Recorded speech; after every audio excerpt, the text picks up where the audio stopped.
Bonjour à tous, je ne sais pas si vous m'entendez, j'espère que si, c'est bon. Ok. Bienvenue à cette session, on va parler monitoring et alerting. On va parler de monitoring et d'alerting avec Prometheus et Grafana. On va faire une petite démo, évidemment.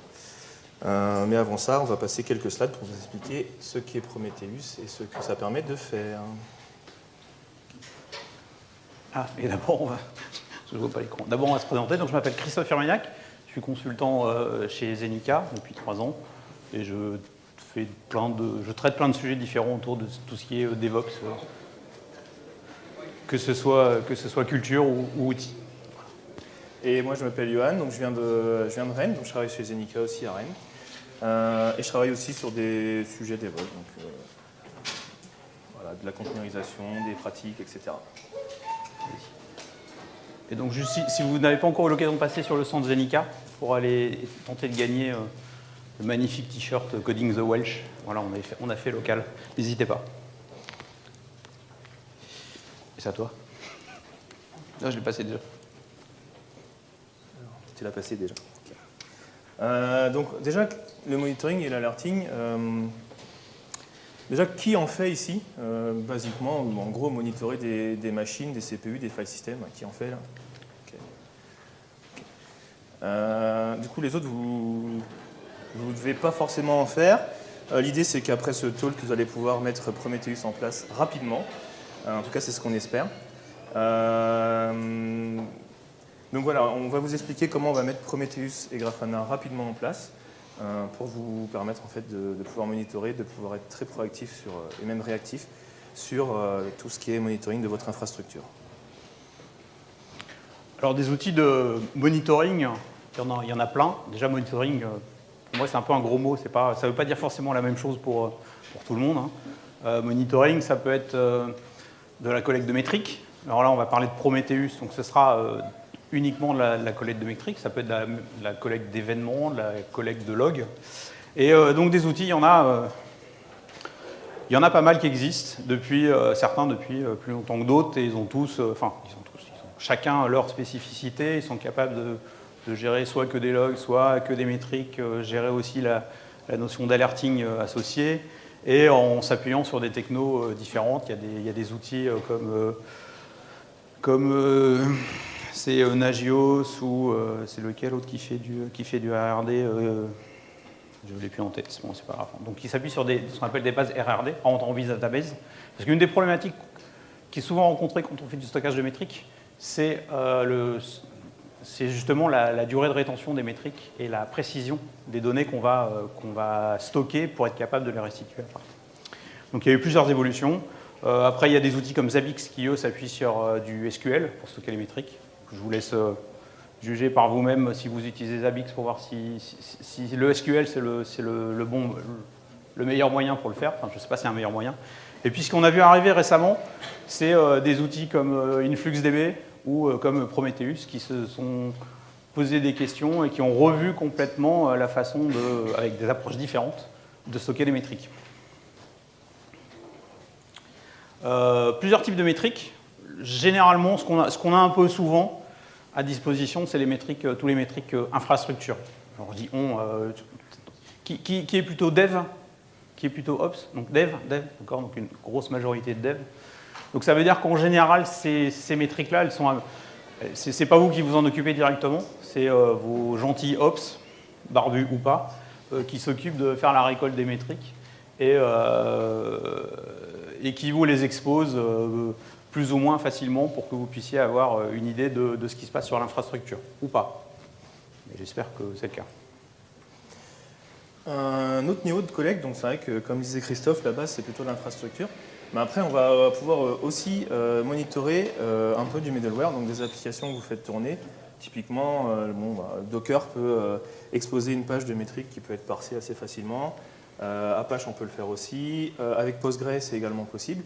Et même des outils qui vont plus faire partie, pas forcément de la production de votre application, mais plus, on va dire, de la partie intégration continue ou CI/CD si vous avez. On peut même collecter des métriques sur GitLab de façon native. Il peut se connecter, par exemple, avec Prometheus. Ce qu'on peut voir aussi, c'est des usines à gaz pour générer des métriques qui sont enfin, potentiellement usines à gaz, hein, mais qui sont une réponse, une première réponse que les devs et les gens du métier ont essayé d'apporter à cette problématique de métriques, parce que les métriques, on a parlé de l'infrastructure, on a parlé des métriques applicatives, mais il y a aussi les métriques métiers, combien mon site de e-commerce il fait de transactions par seconde, combien d'articles dans le panier, combien de paniers par minute, par seconde. Et il y a eu des approches qui ont été faites à partir de centralisation des données a posteriori, stockage dans des clusters big data, ce genre de choses, et des data warehouse. Mais ça, c'était plutôt il y a quelques années. Et surtout, alors, autre point aussi, c'est qu'il faut bien comprendre qu'il y a plusieurs façons plusieurs façons et surtout des maturités différentes en ce qui concerne le monitoring. Il y a quelqu'un qui a établi un modèle de maturité qui s'appuie sur trois axes, enfin trois étapes. La première étape, c'est du monitoring manuel. Ça veut dire on récolte des métriques quand on en a besoin, et ce qui n'est pas forcément suffisant. Et surtout, on ne commence à collecter des métriques que quand on s'est rendu compte qu'on a un problème et que du coup, ça aurait été sympa d'avoir des métriques pour diagnostiquer. Le deuxième modèle de maturité, c'est le modèle réactif, où là, c'est une évolution du modèle manuel, où on se dit, bon, on ne va peut-être pas aller lancer un script shell à chaque fois que j'ai besoin de récupérer des métriques, je vais commencer à automatiser. Mais on est encore toujours dans le mode réaction, d'accord ? J'ai constaté un problème, je me dis que ça serait bien d'avoir des métriques, et du coup, je vais mettre en place la collecte.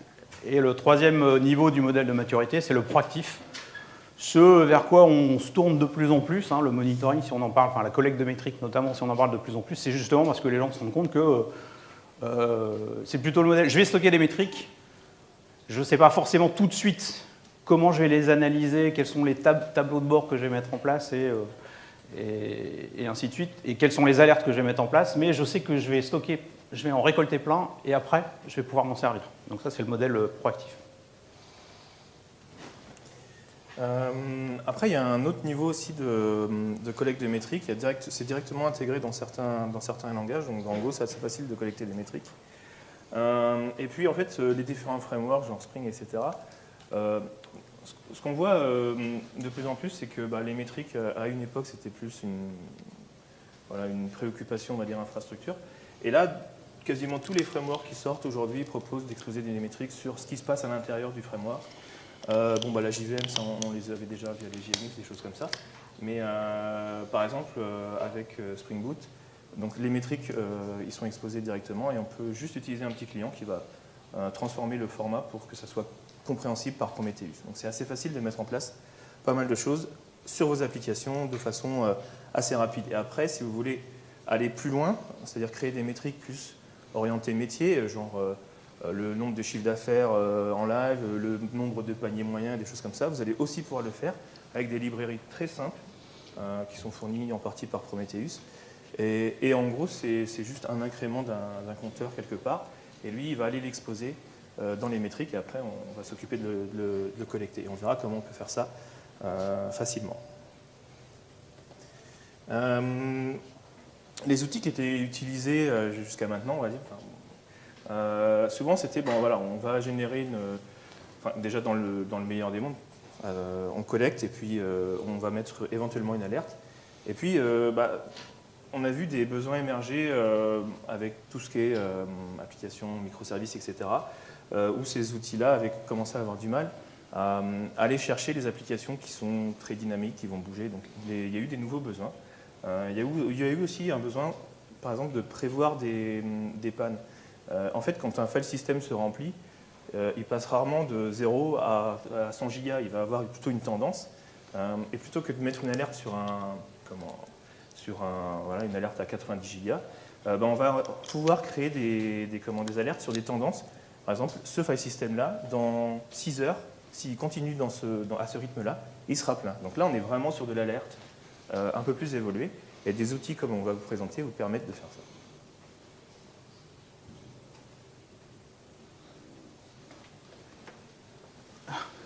C'est pas les mêmes slides que toi, c'est pas grave.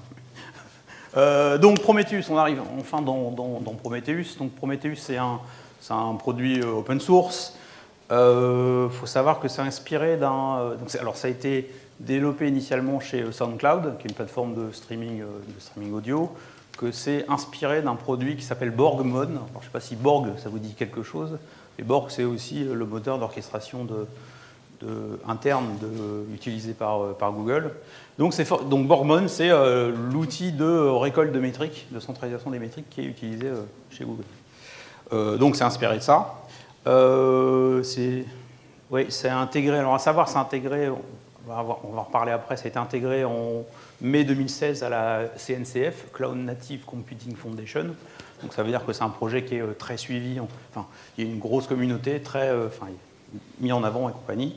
Première version, donc la version 1 en 1.0 en juillet 2016, et puis là on en est à la version 2.2 en mars de cette année.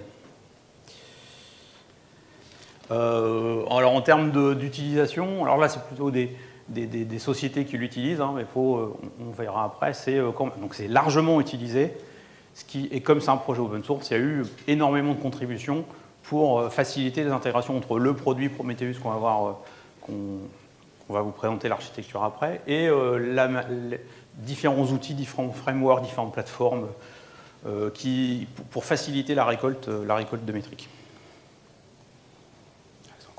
Et donc j'en parlais tout à l'heure, juste avant, la Cloud Native Computing Foundation, c'est une fondation qui est chapeautée par la fondation EUX et qui vise à centraliser, enfin qui propose de centraliser toutes les initiatives autour de tout ce qu'on appelle le Cloud Native Computing Foundation. Voilà, avec plein de projets. Le projet le plus connu de cette fondation, c'est Kubernetes. D'ailleurs, si vous ne savez pas quoi faire à 12h50, il y a un code lab sur Kubernetes.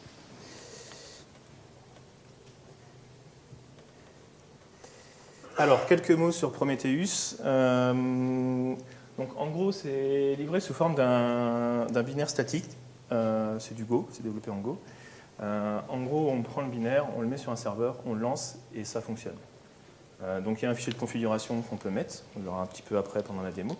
Mais c'est très simple. Et c'est la philosophie de Prometheus. Ils ont vraiment eu cette philosophie de garder les choses simples. Bon, déjà, faire du monitoring, ça peut paraître pas super intéressant pour tout le monde. Mais si en plus, il faut commencer à mettre un cluster, faire de la redondance, etc., ça commence à devenir très compliqué. Donc, ils veulent mettre le monitoring accessible, en gros, à chacun. Donc, ça stocke sur un file system, le file system local. Donc, il n'y a pas besoin de faire de réplica, des choses comme ça. Et si on veut faire de la haute dispo, ils le disent eux-mêmes, vous en faites tourner deux. Après, on verra comment on peut passer à l'échelle avec Prometheus, c'est possible.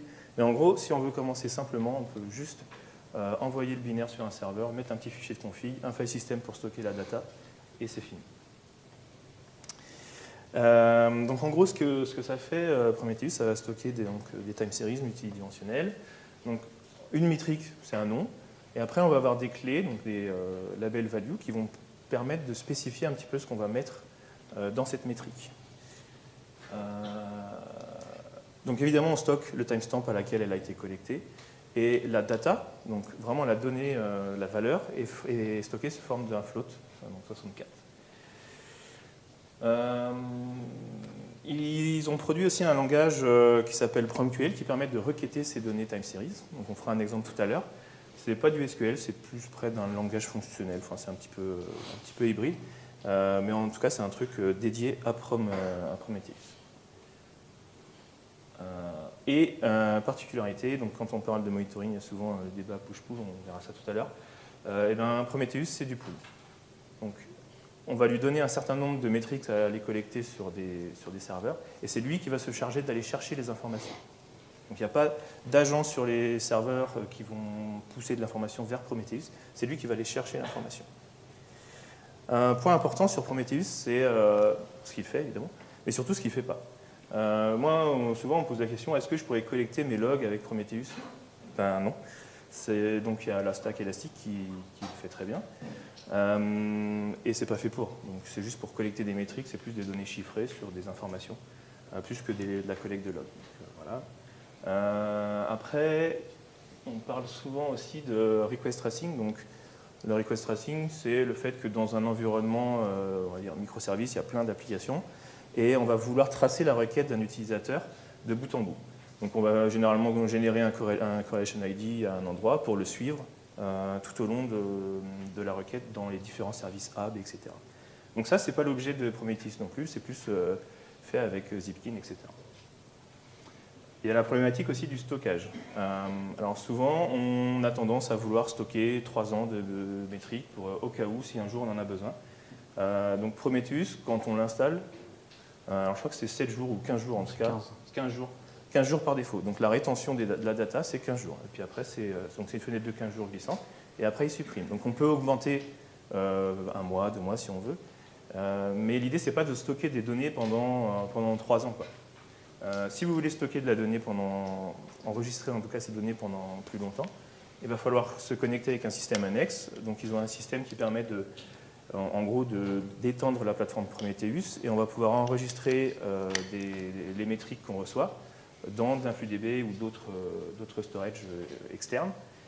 Et c'est ça qui va vraiment faire la rétention longue durée de la base de données time series. Et enfin, il n'y a pas de haute dispo, là aussi pour faciliter un petit peu le déploiement. Donc en gros, si on veut scaler, on va scaler la machine, on va rajouter du CPU, etc. Ou alors on va multiplier les instances de Prometheus, mais ils ne vont pas surveiller les mêmes choses. Par exemple, on va mettre sur un data center un Prometheus local dédié, et sur un autre data center un autre Prometheus local dédié.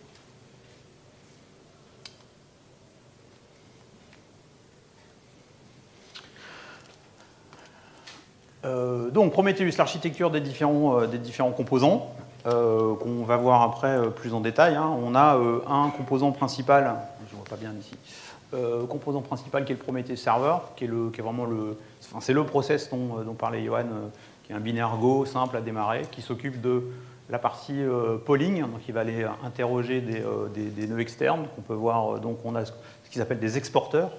Le plus connu, c'est le node exporteur, qui est un démon en Go que vous allez devoir installer sur tous vos nœuds et qui va être requêté pour aller récupérer des métriques. Mais on a aussi des JMX exporteurs pour se mapper sur des JVM, des spécialisations autour de MySQL, enfin voilà, ce genre de choses. On va voir plus en détail après. On a aussi donc la possibilité de faire de la fédération et donc d'aller d'aller interroger d'autres serveurs Prometheus pour être capable si vous avez plusieurs instances Prometheus, pour être capable de centraliser ça, ou on peut aussi pousser des métriques vers d'autres instances Prometheus. On a la push gateway. Donc push gateway, il y en a parlé en fait. Prometheus, il est en mode pull, ça veut dire c'est le mode principal. Le mode principal, pardon, c'est le serveur Prometheus qui va aller récolter les métriques. Ça veut dire qu'il va aller interroger une série de ce qu'on appelle des cibles, des targets. Mais il y a des applications pour lesquelles c'est pas super pratique. Exemple, si vous avez envie de remonter des métriques sur le nombre de transactions qui ont été traitées par un batch, qui a une durée de vie très faible et qui en plus est en shell, alors, exporter des métriques Prometheus en shell, ça doit être faisable, mais c'est pas non plus le plus facile. Donc il y a une notion de push gateway. Et donc là, du coup, Prometheus se connecte sur la push gateway et vous allez pouvoir, depuis vos batchs par exemple, pousser des métriques vers la push gateway. Elles vont être cachées à cet endroit-là jusqu'à ce que le Prometheus vienne les récupérer. Et puis après, on a. Vous vous rendez bien compte que si vous avez une application, enfin un data center, ou si vos applications s'appuient sur plusieurs data centers avec des milliers de nœuds, des milliers d'applications, s'il faut remplir à la main le petit fichier qui correspond à la liste de toutes les cibles qu'il faut aller scraper, alors scrape c'est le terme en anglais, récupérer, ça ne va pas être très pratique. Donc il y a des mécanismes de service discovery qui sont intégrés. Donc par exemple, vous pouvez dire à Prometheus, tu te connectes à cette instance consul, et en suivant telle règle pour savoir quelle métrique il faut récupérer, vous allez pouvoir, Prometheus va être capable d'aller chercher les informations dans Consul ou dans etcd ou dans Kubernetes par exemple pour savoir ce qu'il faut aller récupérer. Puis après, on a la partie stockage, tout ça, et on a la possibilité de définir des alertes et de pousser ces alertes vers un alert manager. On verra après qui, lui, son rôle, c'est plutôt de définir comment envoyer des alertes. Donc, calculer des seuils, mais il va faire la notification vers Slack, vers des emails, ce genre de choses. Donc, j'en ai parlé un petit peu, hein, la partie récupération des métriques. Donc, il y a un démon en interne. Vous pouvez spécifier par type de cible ce que vous allez, tous les combien vous allez récolter des métriques. Par défaut, c'est 10 secondes, hein, c'est ça, comme ça 15. 10, 15, d'accord. Et derrière, ça va, ce que ça fait, c'est que ça va aller récupérer des métriques sur un endpoint. Ce endpoint, en gros, il va renvoyer des métriques dans un format qui est prédéfini, c'est une API. Ce qui est intéressant, du coup, c'est que le Prometheus Server, il n'a pas besoin de savoir quelles sont les métriques qu'il va les récolter. Le principe de base, c'est qu'il appelle une API REST, un /metrics par exemple. C'est ce qu'on retrouve le plus souvent.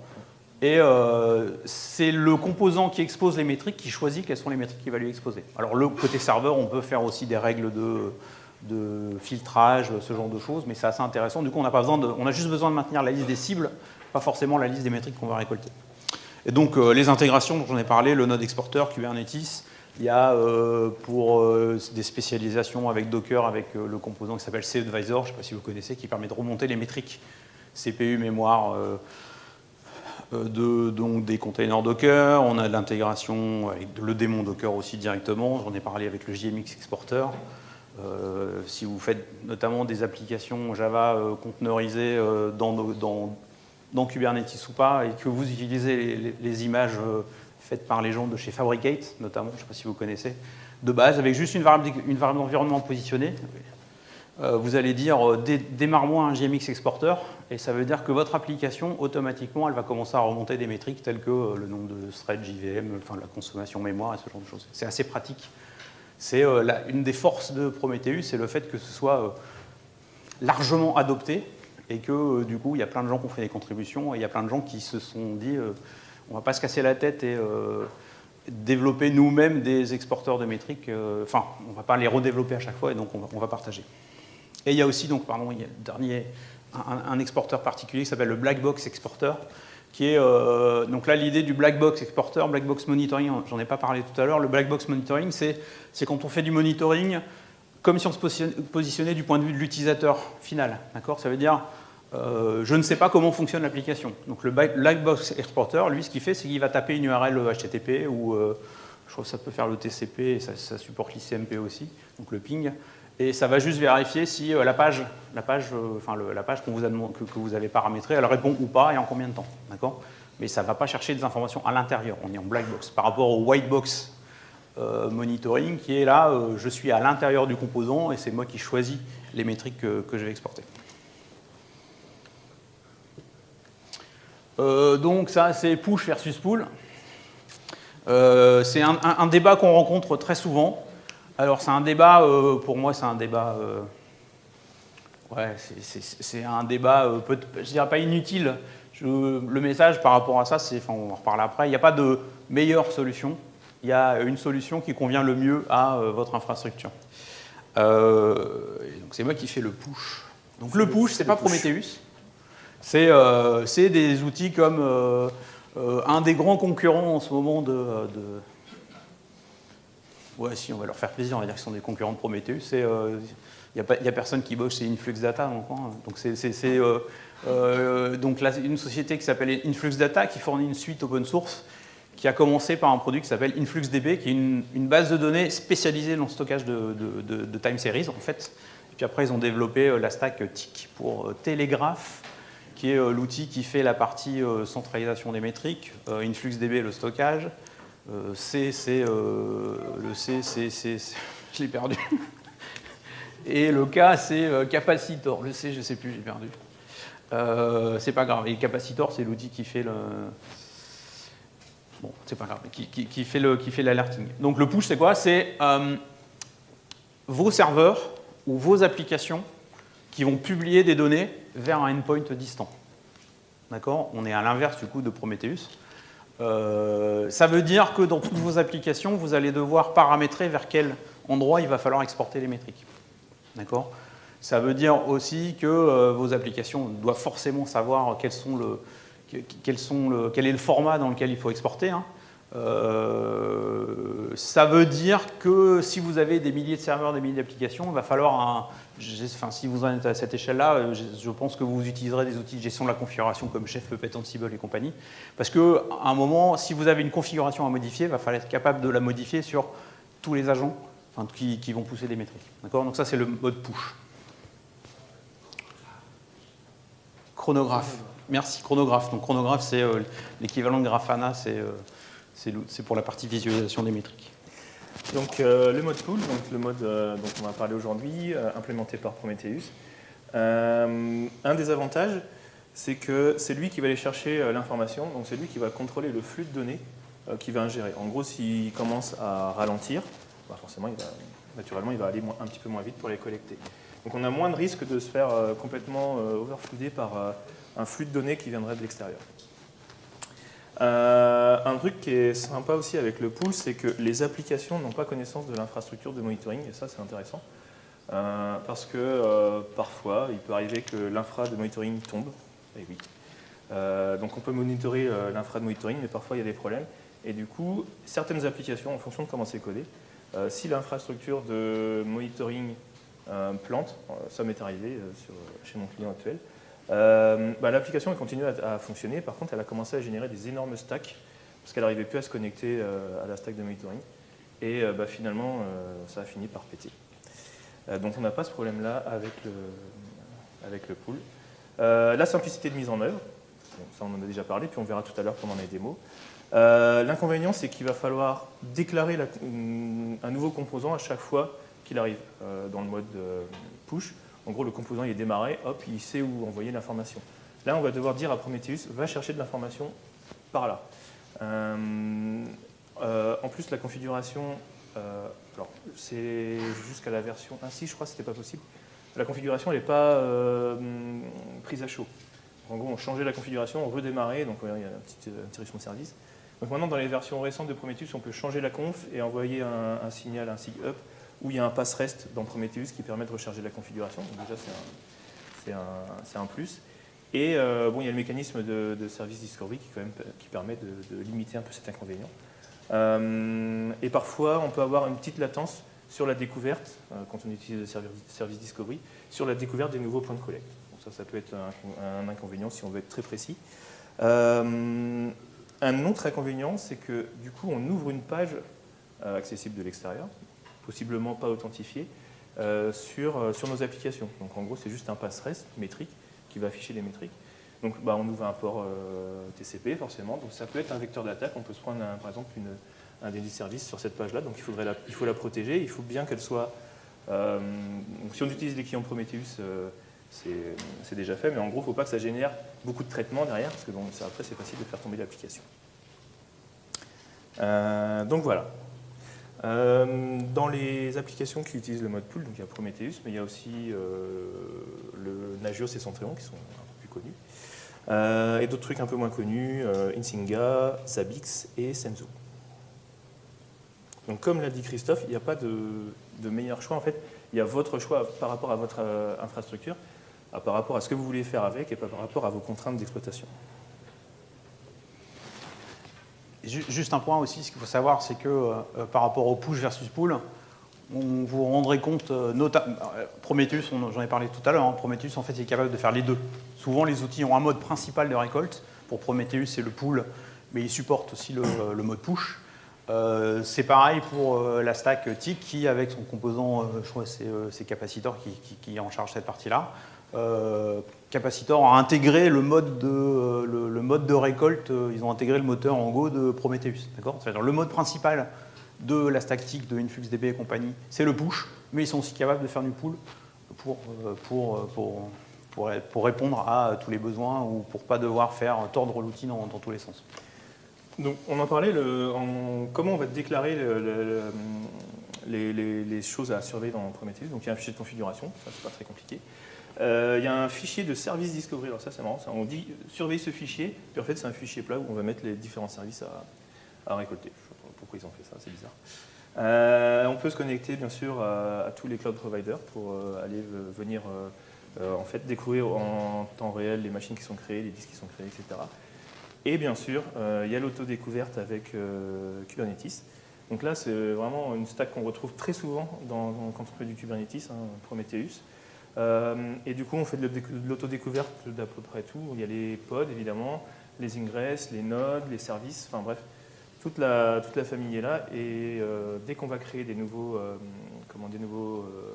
objets, en gros, dans Prometheus, dans Kubernetes, ils vont être disponibles au niveau de Prometheus. Donc après, le composant central, qui fait, j'en ai parlé déjà un tout petit peu tout à l'heure, qui fait la partie, qui a comme responsabilité la récolte. Donc pour chacune des targets qu'il doit aller récolter, il va faire un polling toutes les 10 secondes ou toutes les 15 secondes. Vous avez d'ailleurs dans l'interface principale, dans l'interface de Prometheus, qui est très simple, mais volontairement, vous avez la possibilité de voir tous les endpoints qui sont scrappés, enfin un néologisme.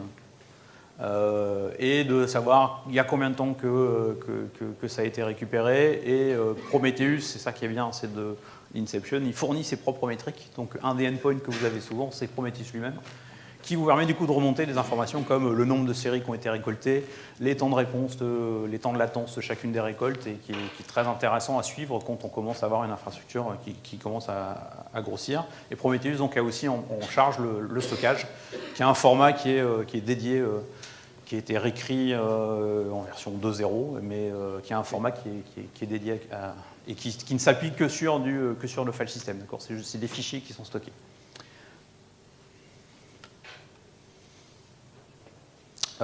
Oui. Alors, ça, c'est la tête un peu d'une métrique qui est stockée.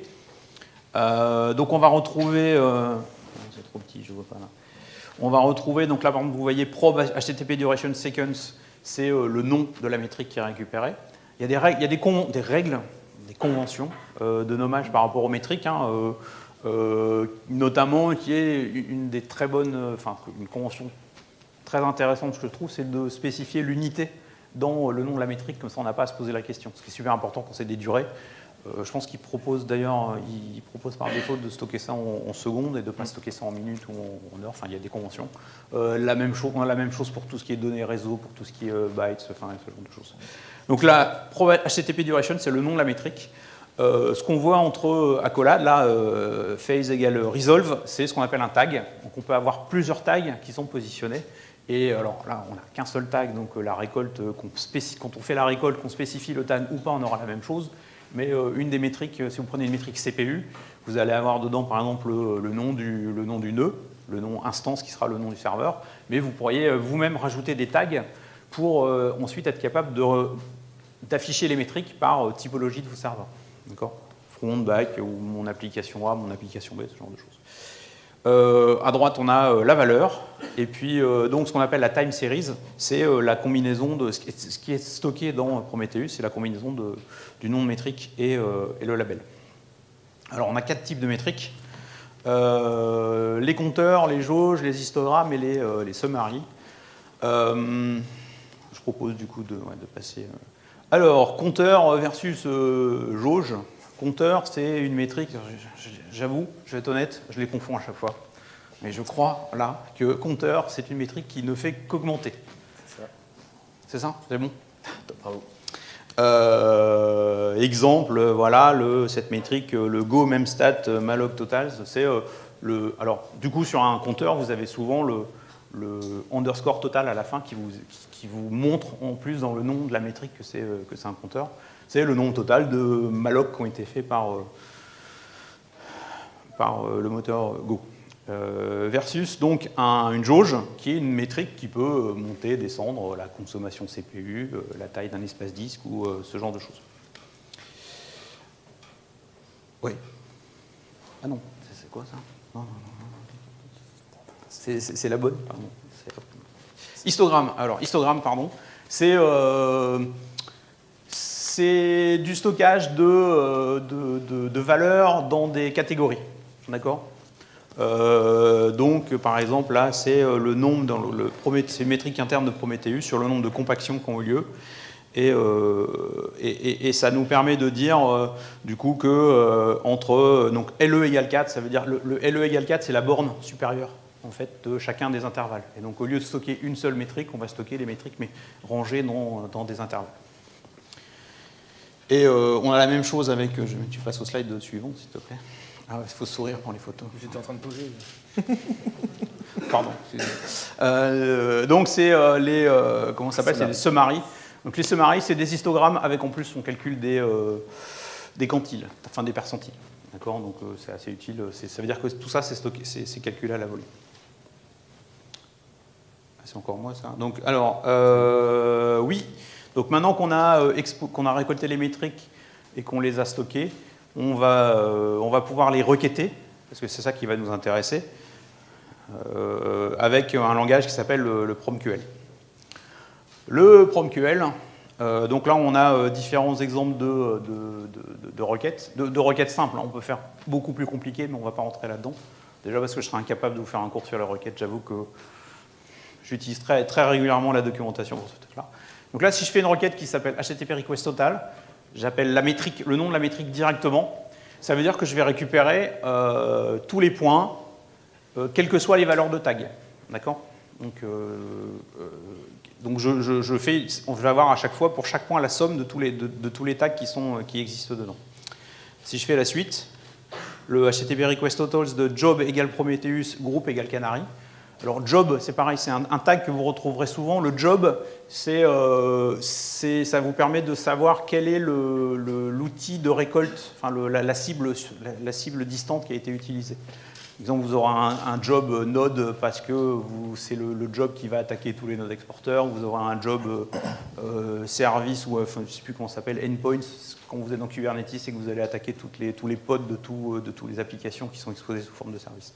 Donc là, ça veut dire, contrairement à tout à l'heure, je ne veux voir que les métriques pour lesquelles le tag job vaut Prometheus et le groupe vaut Canary.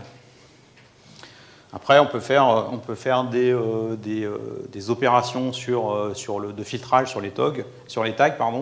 Donc là, environnement vaut staging, testing ou développement, et méthode ne doit pas valoir get.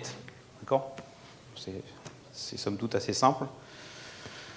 Ensuite, on peut faire du offset. Pardon, je suis déjà après. Le offset, c'est, je dis, au lieu de voir les métriques là maintenant, je veux voir celles d'il y a 5 minutes. D'accord? Ça sera utile quand on fera des calculs. Et puis ensuite, on a des... Alors, oui, pardon, c'était le sum. Donc, il y avait un opérateur avant, et là, le sum, c'est la somme. D'accord? Et on a le rate, donc c'est un taux. Un taux, et ce qui est intéressant, donc on a le rate, donc c'est le taux de HTTP request total. Le entre crochets 5 minutes, c'est sur les 5 dernières minutes. Enfin, sur les 5 dernières minutes il y a une semaine. C'est ce qui permet... Alors, ça, c'est intéressant quand vous allez voir faire des comparaisons de valeurs entre ce qui se passe maintenant et ce qui s'est passé il y a une semaine.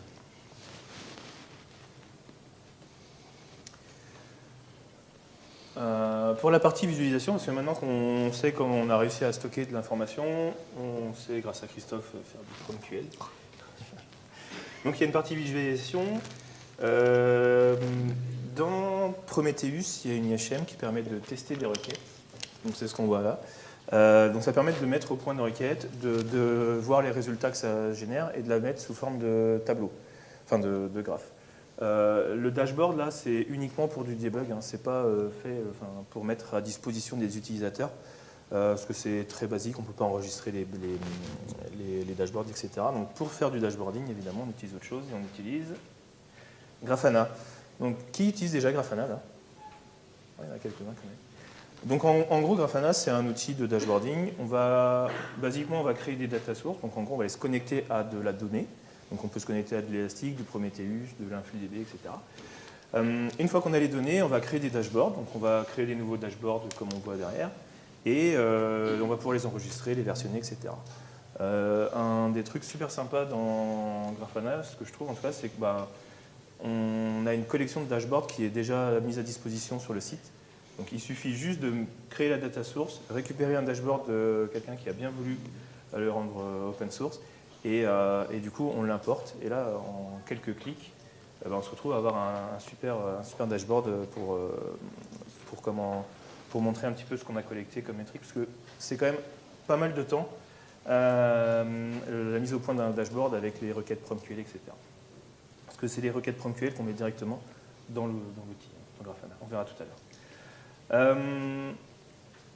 Donc maintenant qu'on a des dashboards, le risque, ce qu'on voit souvent, c'est on a des dashboards, du coup on a des télés dans les open space, on affiche les dashboards, et puis voilà.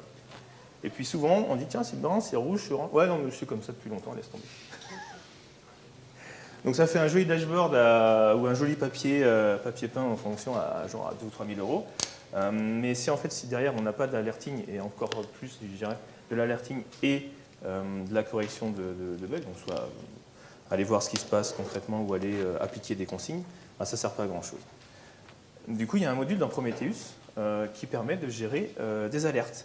Alors concrètement, le moteur Prometheus, lui, c'est lui qui va déclencher des alertes. Donc on va lui donner une règle avec PromQL, on va faire une requête, comme on a vu tout à l'heure, et par exemple, on va dire, si cette valeur-là dépasse, je sais pas, 100, alors trigue-moi une alerte. Ou si elle dépasse 100 pendant 10 secondes, trigue-moi une alerte. Et l'alert manager, c'est lui qui va recevoir ces trigs d'alerte. Et du coup, l'alert manager, c'est lui qui va en gros gérer les vecteurs d'alerte. Donc, est-ce que j'envoie un mail, est-ce que j'envoie un Slack, est-ce que j'envoie un SMS, etc. Que dire de plus C'est bon, rien. Il faut passer à la démo. Ouais. Allez, c'est parti. Je m'éloigne de toi. Alors...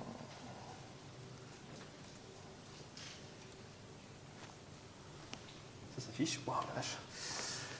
C'est gros. C'est bizarre. Bah, c'est la résolution, c'est Ouais, pas... vas-y.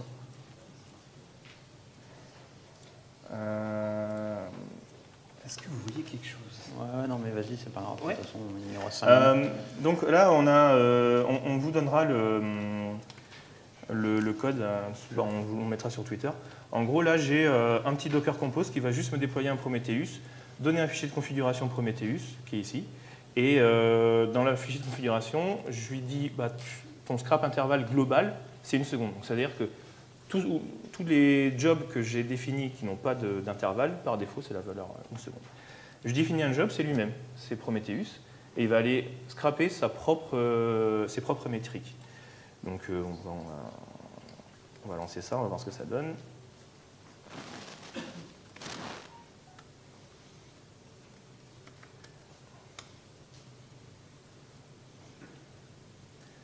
Donc ça démarre assez vite. Prometheus est démarré, je ne sais pas si vous voyez. On voit que Prometheus a lui-même démarré une page de métrique. Donc en gros, une page de métrique, c'est ça. Donc c'est pas très human readable, mais c'est un peu, voilà, il y a pas mal de choses. Et donc ça représente vraiment la donnée qui va être enregistrée. Et lui, ce qu'il va faire, c'est, là par exemple, toutes les secondes, en gros, il va faire un refresh là-dessus et l'enregistrer. Du coup, dans l'IHM, maintenant, je peux normalement récupérer des métriques, donc via l'autocomplétion. Je peux l'exécuter, donc là j'ai la valeur qui s'affiche, et je peux afficher un graphe par exemple, hop, ici, voilà. Et donc là, assez rapidement, j'ai un petit graphe du suivi de consommation du même stade CPU, fraction de Go. Bon, voilà. Combien il nous reste de temps? 5. Donc on va aller beaucoup plus vite, on va aller à la fin directement. En gros, je vais vous montrer comment apporter des dashboards, etc. dans Grafana. Alors, on a parlé de Prometheus, mais on n'a pas parlé d'Alien, on n'a pas mis de slide d'Alien, donc forcément, on en a fait une démo. Et donc là, je vais vous montrer toute la stack.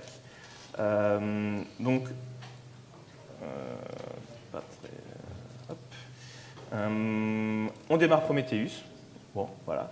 On démarre Grafana, ça c'est pas très compliqué. On démarre une application je vais vous montrer tout à l'heure. Et on démarre aussi un alert manager. Donc tout ça s'interconnecte avec Compose, pas de problème. Je vais vous montrer quelques fichiers de config. Donc les fichiers de config Prometheus, donc là ils ont un petit peu été étoffés.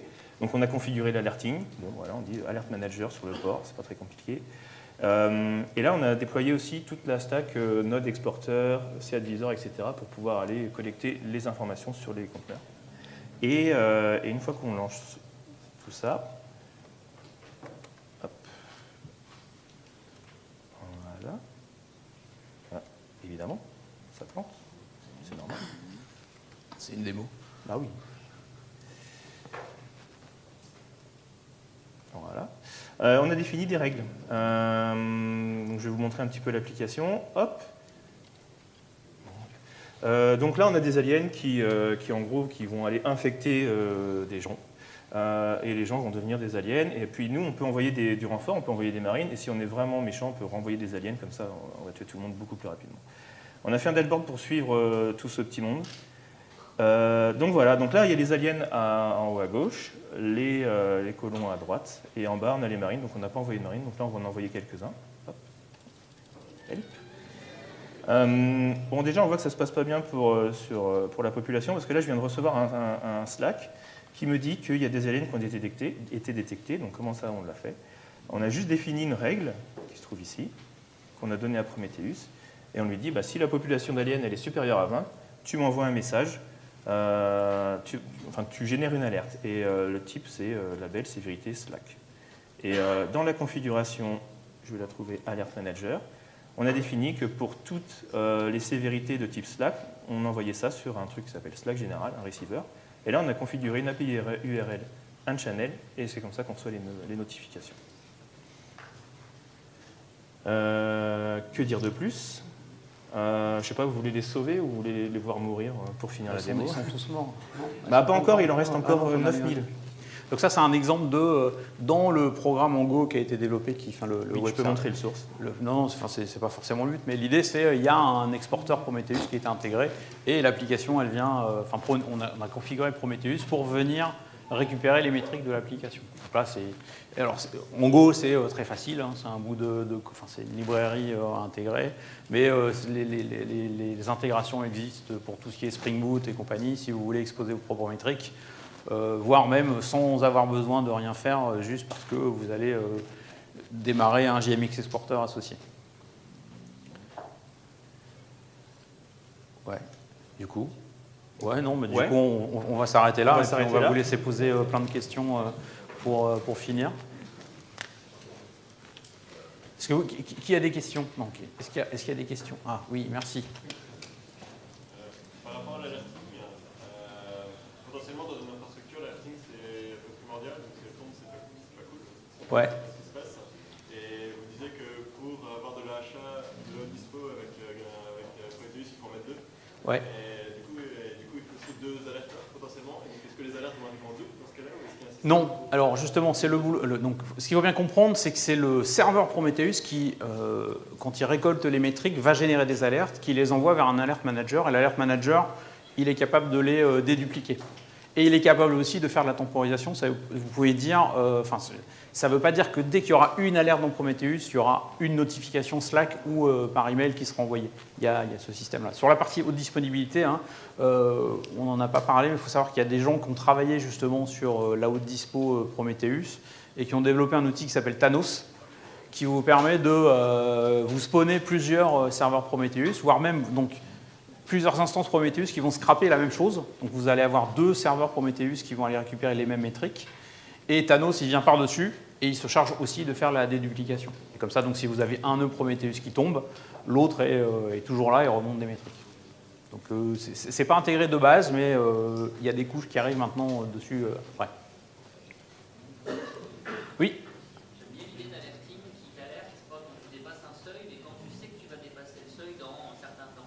Comment, dans l'exemple-là, dans les grandes lignes, on pourrait dire on peut être alerté quand il y a, je ne sais pas, plus d'aliens que de colons dans la colonie? Enfin, comment on va être alerté quand dans 5 minutes, il y aura plus de... J'ai pas d'exemple là en tête, Ouais. mais En fait, il y a des fonctions spéciales qui existent qui permettent de faire ça, qui font de la régression linéaire et ce genre de choses. Dans ta règle d'alerte, dans la règle, tu peux définir ça. Il est où oui, pardon. Ça va, ça répond à tes questions, pardon? Oui. Au niveau alerting, est-ce que ça gère le SNMP? Tu veux dire, est-ce qu'on est capable d'envoyer des trappes SNMP? J'ai pas ça en tête. Peut-être, hein. Ce qu'il faut savoir, c'est qu'ils ont développé plein d'intégrations pour l'envoi d'alerte et qu'après ils se sont dit oui, mais attends, on va pas développer autant de plugins que d'outils qui existent. Et maintenant, ils préconisent de passer par... donc, ils font un... comment ça s'appelle? C'est un HTTP. Comment il s'appelle? J'ai perdu le nom. Enfin, tu peux faire un post HTTP, en fait, et ils te définissent c'est quoi le payload. Et donc, c'est potentiellement à toi de développer un petit outil en Python, en Go, en ce que tu veux, qui, lui, va faire la translation de l'alerte qui est reçue. C'est les hooks, ouais, c'est ça, c'est un webhook. Je cherchais le nom. Donc, ça ne m'étonnerait pas qu'il y ait SNMP. Je ne l'ai pas en tête, mais je pense que ça existe. D'autres questions? Non? Très bien. Eh bien, merci. Merci.